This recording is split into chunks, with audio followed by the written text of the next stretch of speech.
بلال یہ کیا بے وفائی، ہمیں ملنا ہی چھوڑ دیا۔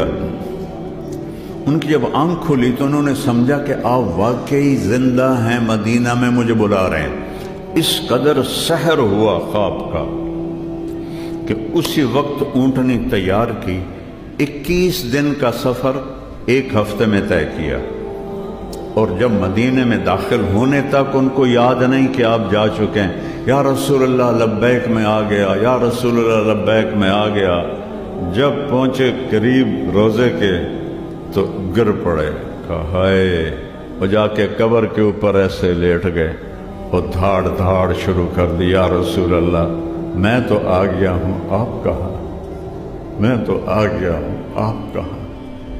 نماز کا وقت ہو گیا، سب کو پتہ تھا، قسم کھائی ہوئی ہے میں نے اذان نہیں دینی۔ تو سارے بڑے بڑے صحابہ،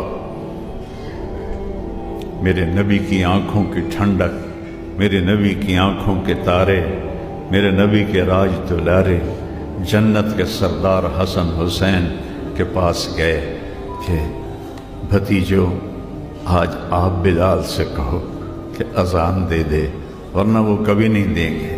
دونوں بھائی آئے، چچا ایک درخواست۔ تو ان کی آنکھوں میں آنسو آ گئے۔ آپ درخواست کہہ رہے ہو؟ آپ تو میرے آقا ہو، حکم فرمائیں کہ جیسے آپ ہمارے نانا کے لیے اذان دیتے تھے آج اذان دیتے۔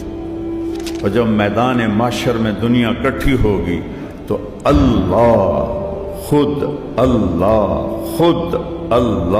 خود بلال سے کہے گا، اونٹنی پہ کھڑے ہو اور اذان